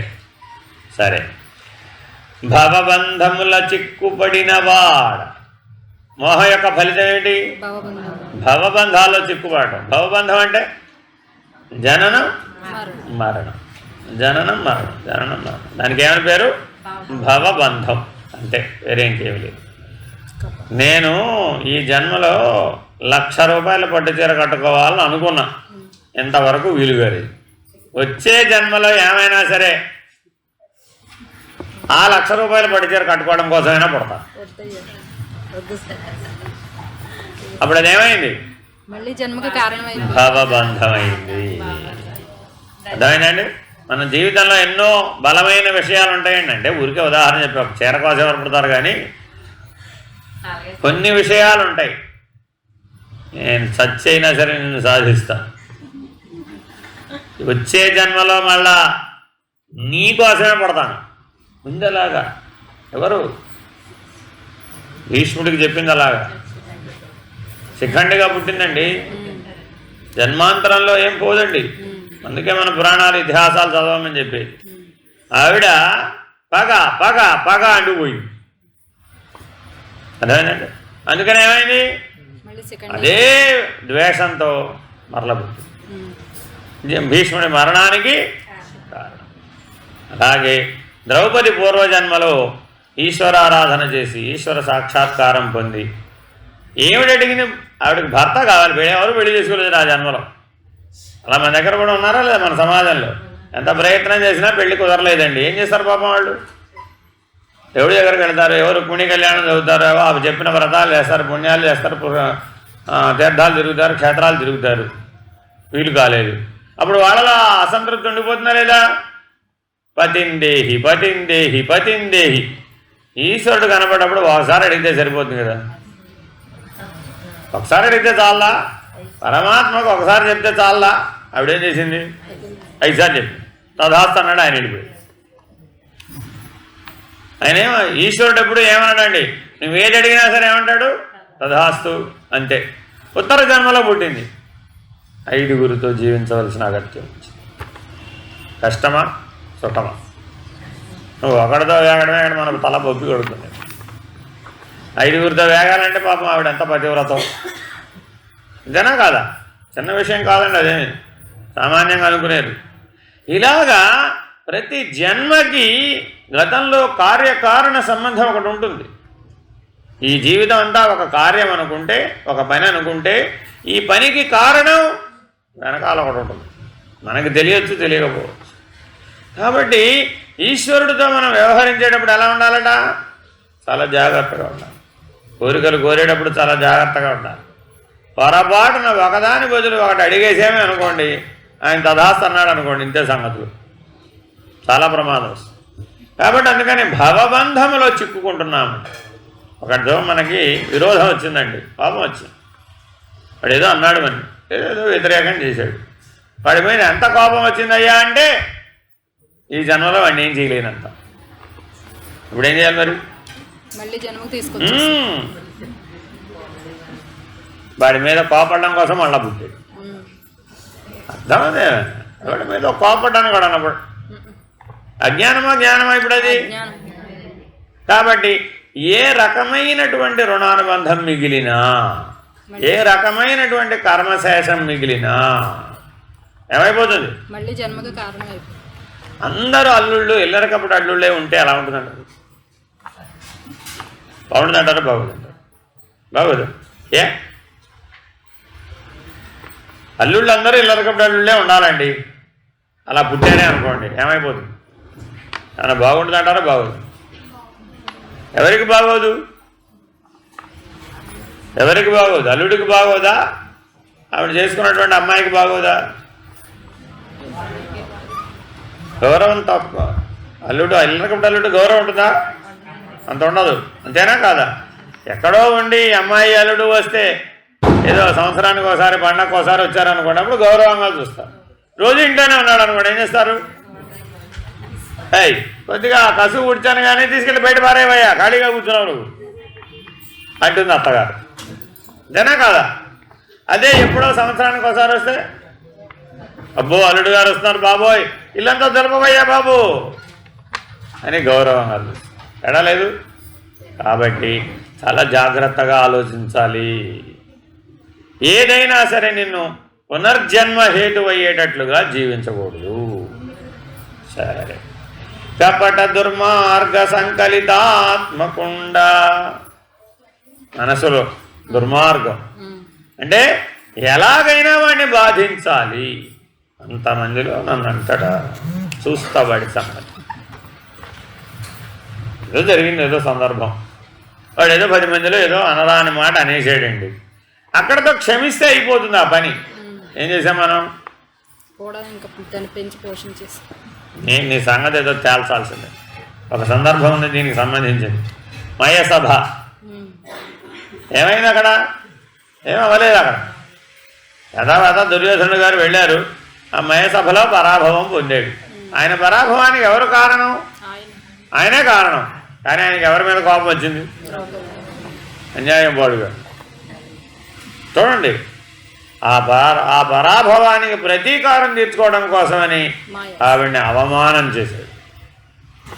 ఆవిడేం చేసింది? దుశ్శాసనుడు నన్ను పరాభవించాడు, నాకు ప్రతీకారం తీర్చాలి అని భీముడు. అలాగే నీకెందుకు, నేనున్నా, ఆవిడ వేసేస్తాను. రుధిరం రాగునాడైనను గొప్ప పద్యాలు మహాభారతం. అర్థమైనండి? రొమ్ము చీల్చి ఆయన రక్తాన్ని తాగి ఆ రక్తపు చేతులతో పప్పు ముడి వేస్తాడు. ఎంత పెద్ద వాగ్దానం చేశాడు. ఏమైంది ఇప్పుడు? మరి భగవబంధం పెరిగినట్ట తరిగినట్ట? తగాదా పెరిగినట్ట తగినట్ట? కాబట్టి చాలా జాగ్రత్తగా. లేశంబు సద్బుద్ధి లేనివాడ. అర్థమైందండి? మనకేం లేదు, లేశం కూడా లేదు. లేశం అంటే అణువంతా నిజంగా లేదంటారా మనకు? సద్బుద్ధి ఉందా లేదా? ఉందని ఎలా చెప్పగలం? లేదని ఎలా చెప్పగలం? చిన్న ఉదాహరణ చెప్తా. నీకైతే జ్వరం వచ్చింది, హాస్పిటల్కి వెళ్ళావు, అర్థమైందా? అక్కడ నీలాంటి వాళ్ళు చాలామంది ఉంటారా? వాళ్ళందరి దుఃఖాన్ని పోగొట్టడానికి, వాళ్ళందరి దుఃఖాన్ని నువ్వే తీసేసుకోవచ్చు. అక్కడ ఉన్న చైతన్యం ఇక్కడ ఉన్న చైతన్యం ఒకటే కదా. అక్కడున్న ఆత్మ ఇక్కడున్న ఆత్మ ఒకటే కదా. అంతమంది బాధపడుతున్నారు కదా పాపం, అనేక రకాల ఈతి బాధలతో. వాళ్ళందరి బాధ నేను గుర్చేసుకుంటే వాళ్ళందరూ సుఖంగా ఉంటారు కదా అని వాళ్ళందరి బాధను గుచ్చుకున్నావా ఎప్పుడైనా? గుచ్చుకుంటే నువ్వేమవుతావు? ఆ పేషెంట్ల బాధ అంతా నువ్వే పుచ్చేసుకున్నావండి. వాళ్ళు బాగానే ఉంటారా? అప్పుడు అలా పుచ్చుకోవాలంటే నువ్వు ఎక్కడ ఉండాలి? దేవుడుగా ఉండాలి. అర్థమైందండి? మనం ఇప్పుడు ఎలా ఉన్నాం? దేవుడుగా ఉంటే సద్బుద్ధి, జీవుడుగా ఉంటే దుర్బుద్ధి. ఏమిటి ఇక్కడ సత్తు అంటే? దేవుడు, దివ్యత్వం. ఆ సద్బుద్ధి అంటే ఏమిటి? దివ్యత్వం మనలో లేశమంతైనా కూడా లేదు. ఎందువలన? నన్నంతా నువ్వు వేరే నేను వేరే బ్యాచ్. అజ్ఞానతిమిరాదులు ఆత్మ నుంచిన వాడ. ఏం చేశాను? జీవుడు కొన్న అజ్ఞానాన్ని అంతా పట్టుకెళ్ళి ఆత్మకి తగిలించా. నిజానికి ఆత్మకి ఏమైనా అజ్ఞానం ఉందా? లేదు. అది జ్ఞానం, ఎప్పుడూ జ్ఞానమే. అర్థమైందండి? మా ఇంట్లో చీకటి ఉండడానికి కారణం సూర్యుడు. కరెక్టేనా? మీ ఇంట్లో చీకటి ఉండడానికి సూర్యుడు ఎందుకు కారణం? తలుపులు తీస్తే వెలుగు చీకటే పోయా, నేను తీను, నేనే తలుపులు తీను, కిటికీలు తీను, ఏమీ తీను, అన్నీ మూసేసుకుని కూర్చుంటా లోపల. ఏం చెప్పాను? మా ఇంట్లో చీకటికి కారణం సూర్యుడు. కరెక్ట్ అని ఇలా ఆలోచిస్తాడట. ఎలాగా? అజ్ఞానతిమిరాదులు ఆత్మ నుంచినవాడ. ఏ సూర్యుడు అండి, మా ఇంట్లోనే చీకటి పోగొట్టలేడు, నాకు అర్థం కాదు. కరెక్టేనా? సుజ్ఞాన భావంబు చొరనివాడ. ఎన్నో శాస్త్రాలు, ఎంతమందో ఋషులు, ఎంతమందో మహర్షులు, ఎంతమందో మహానుభావులు, ఎంతమందో సద్గురువులు చెవిలో ఇల్లు కట్టుకు మరీ చెప్తున్నారు, ఆయన నువ్వు జీవుడవు కాదు. కానీ నాకు మాత్రం ఏమనిపిస్తుంది అయ్యా అంటే, నేను ఎప్పటికీ జీవుడు. ఎందుకని? సుజ్ఞాన భావంబు ఇంచుక చొరనివాడు. నాటుకోవట్లేదు మనసులో. ఎన్ని వందల సార్లు విన్నాను, ఆత్మస్వరూపుడు, నువ్వు బ్రహ్మస్వరూపుడు అని అనిపించే బోధలన్నీ ఏం చెప్తున్నాయి? నువ్వు ఆత్మస్వరూపుడు, నువ్వు బ్రహ్మస్వరూపుడు, నువ్వు సాక్షి స్వరూపుడు, సత్ చైతన్య జ్ఞాన ప్రకాశ ఆనందమే నీ లక్షణం అని చెప్తున్నాయి. ఇప్పటికి ఎన్ని వేల సంవత్సరాలని చెప్తున్నారు, చెప్తూనే ఉన్నారు. ఇప్పుడు కూడా చెప్తున్నారా లేదా? నీ వంకాయ పెట్టరా, బీరకాయ పెట్టరా, ఎక్కడికి వచ్చేసాం? భోగి. జీవుడు ఎప్పుడు ఏం ఆలోచిస్తున్నాడు? భోగం గురించి ఆలోచిస్తున్నాడు తప్ప జ్ఞానం గురించి. కాబట్టి ఆ సుజ్ఞాన భావం ఇంచుకైనా చొరటం లేదట లోపల. సరే, బహువిధాశా దుఃఖ భావజద్యోగుండ అంటే అర్థం ఏంటి? ఎన్నో ఆశలు, కోటి ఆశలతో. ఏంటంటే ఆ పాట ఏడి మనవాడు రవి వాళ్ళ అమ్మ పాట పాడంగానే చెప్పేవాళ్ళు ఎవరైనా యూత్ కావాలి. ఏంటంటే ఆ పాట నాకు రావు, సినిమాలు చూడండి కాబట్టి. ఏంటంటే అది కోటి ఆశలతో ఏదో పాట ఉంటుంది. మనిషికి ఎన్ని ఆశలట? మరి వాటి వల్ల ఏం జరిగింది? ఆశ వలన దుఃఖం. ఆశ ఉంటే ఏమైంది? ఆశ ఏ ఇహపర దుఃఖంబు, ఆశ ఏ భవనాశయుక్తి, ఆశ ఏ మదిచరచు అవనీ స్థలిలో, ఆశ ఏ జన్మకు కారణంబు. ఆశ అనేది కనుక ఉంటే తప్పక జన్మెత్తవలసిందే. శారదామాత అంటారనమాట, నాయన పటిక బెల్లం తినాలనే ఆశ నీకు మిగిలిన ఎప్పుడు? మృత్యుకాలంలో, మరణం వచ్చినప్పుడు ఇంకా నాకు కొంచెం పటిక బెల్లం తింటే బాగుండు అని నీకు అనిపించిన నువ్వు మళ్ళా పుట్టాలి. మనకు రోజు అలాంటి ఆలోచనలు ఎన్ని వస్తున్నాయంటారు? మా ఆయన నా మాట వింటే బాగుండు, మొదటి ఆలోచన. గోవింద చేరలేదుగా, తీరిందా? ఆయన ఏమనుకున్నాడు? మా ఆవిడ నా మాట వింటే బాగుండు. అయిందా పని? అవలేదు. ఇలా తీరని ఆశలు ఎన్నైతే ఉన్నాయో అవన్నీ ఎప్పుడు గుర్తొస్తాయట? మృత్యుకాలంలో. మృత్యుకాలంలో గుర్తుకొస్తాయి. ఇంకెప్పుడు మామూలు అప్పుడు గుర్తురావు అవి. ఇక టైం అయిపోయిందిరా బాబు అనగానే ఆ గేట్ తెచ్చుకుని అవన్నీ వచ్చేస్తాయి. అలా ఎన్ని ఆశలైతే మన లోపల గూడు కట్టుకుపోయి ఉన్నాయో అవన్నీ జన్మకు కారణం అవుతాయి. కాబట్టి ఇప్పుడే దాని గురించి జాగ్రత్త తీసుకోవాలి. కానీ యముడొచ్చి తలుపు కొట్టినాడు తీసుకుంటానంటే దుర్వార గర్విత దుష్టతముడ. ఎన్నిసార్లు మన జీవితంలో మనం ఏమని ఉంటాం? ఎవరితో మాట్లాడుతున్నావు తెలుసా అంటావా లేదా? నా విలువ ఏమిటో నువ్వు తెలుసుకోలేకపోతున్నావు. నేను కోహినూరు వజ్రం లాంటి వాడిని, నువ్వేమో కుంగుడుకాయలు కొట్టడానికి వాడుకుంటావు. నీకు తెలియడం లేదు అసలు నా గురించి. కానీ మానవ సంబంధాలలో ఎంతమందితోటో మనం ఇలా ప్రవర్తిస్తాం. మరి అప్పుడు అక్కడ ఏమున్నట్టు? దుర్వార గర్వం. అంటే తగ్గించడానికి వీలు కానంత, విడిపించడానికి వీలు కానంత బంధం ఆ గర్వం వల్ల ఏర్పడుతుంది. ఈ అహంభావం బలపడిపోతుంది. ఎంతగా బలపడిందయ్యా అంటే విడిపించడానికి వీలు కానంత అయినా దానికంత సౌండ్ లేకుండా పనిచేయదు అది. అదేదో కొంచెమేం కర్మ, మైక్ కంటే పెద్ద సౌండ్ వస్తుంది అది. నిర్దయాత్ముడా అర్థమైందండి. చాలామంది ఏం చేస్తున్నారు, అనేక రకాల జంతు సమూహాలను వాటిని అన్నింటినీ బాగా వాళ్ళు ఇష్టం వచ్చినట్టు తయారు చేసుకుని కడుపు అనే శ్మశానంలో వేసేస్తున్నాం. ఆ శవాలన్నీ ఎక్కడికి పంపిస్తున్నాం? కడుపు అనే శ్మశానంలో వేసేస్తున్నాం. మరి ఇప్పుడు వాళ్ళు ఏమనాలి? ఇప్పుడు నిర్దయాత్ముడా. మనం దారిముడు వెళ్తుంటామండి, అవి వేలాడ తీసి ఉంటాయి పాపం, అవునా కాదా? చూడగలుగుతామా? చూడలేము. ఎందుకని? అయ్యయ్యో అనిపించాలి. దయ ఉంటే. దయ లేకపోతే కనపడ్డ ప్రతిదీ నాకు ఆహారమే, కనపడ్డ ప్రతిదీ ఆహారమే, అది ఏదైనా సరే.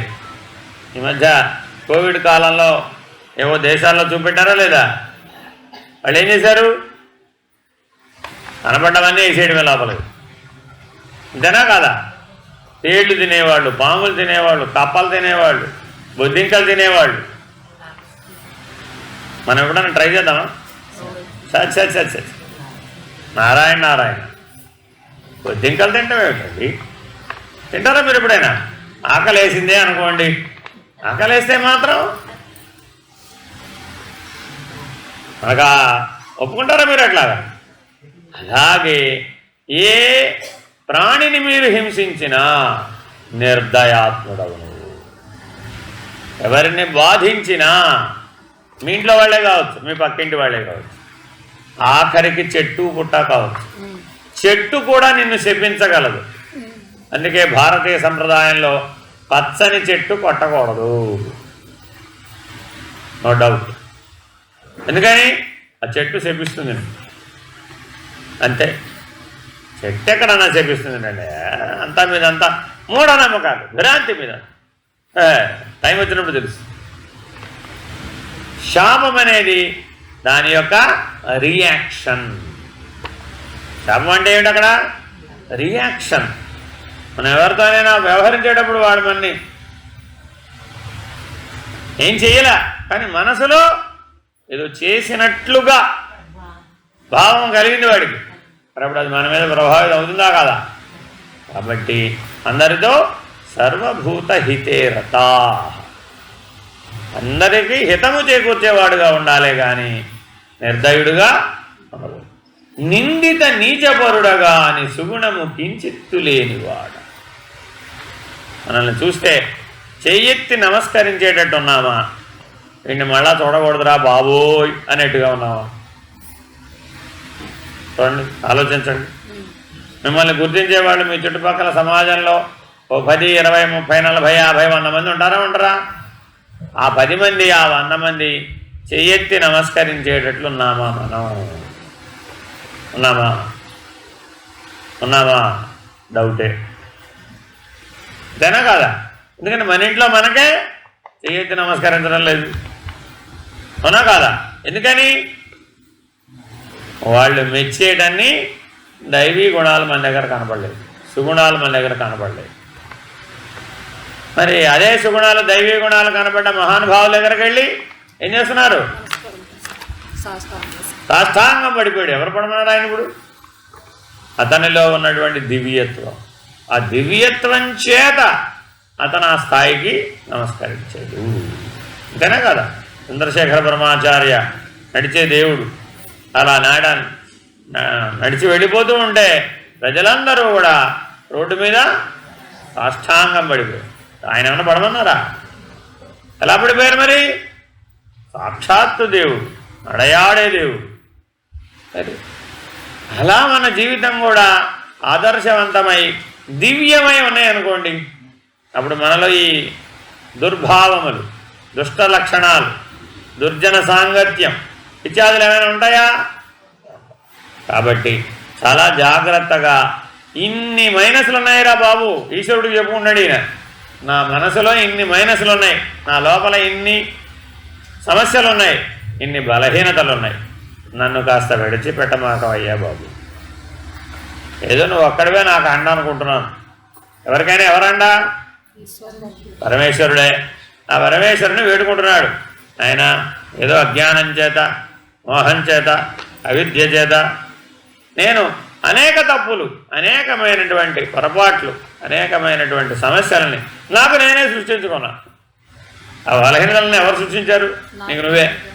కాబట్టి దయతో నన్ను విడమాక, నా చెయ్యి విడనాడకు. సరే, ఇంకొకటి చెప్తే మొదటి పేజ్ అయిపోతుంది, అప్పుడు మీకు లంచ్ బ్రేక్.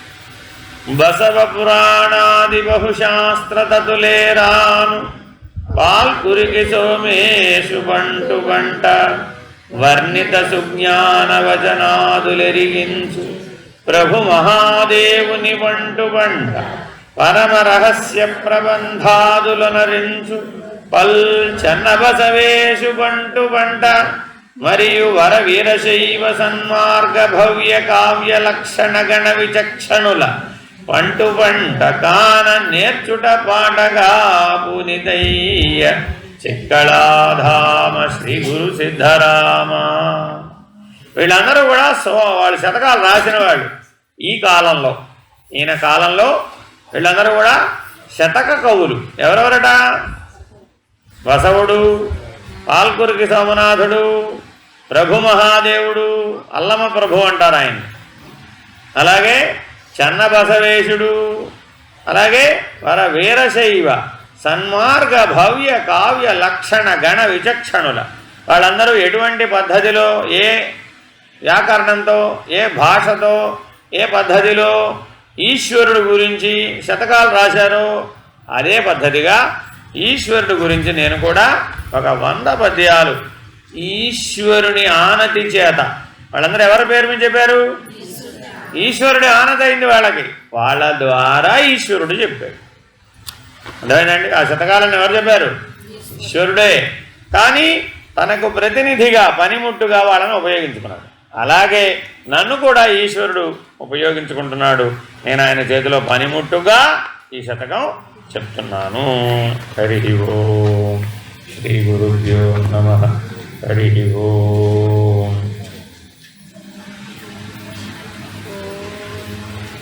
పూర్ణమద పూర్ణమిదం పూర్ణాత్ పూర్ణముదచ్యతే పూర్ణస్య పూర్ణమాదాయ పూర్ణమేవావశిష్యతే. ఓం తత్సత్. ఓం సహనా భవతు సహనౌ భునక్తు సహ వీర్యం కరవావహై తేజస్వినావధీతమస్తు మా విద్విషావహై. ఓం శాంతి శాంతి శాంతి. హరి ఓం. శ్రీ గురుభ్యో నమః. హరి ఓం. నారాయణ నారాయణ.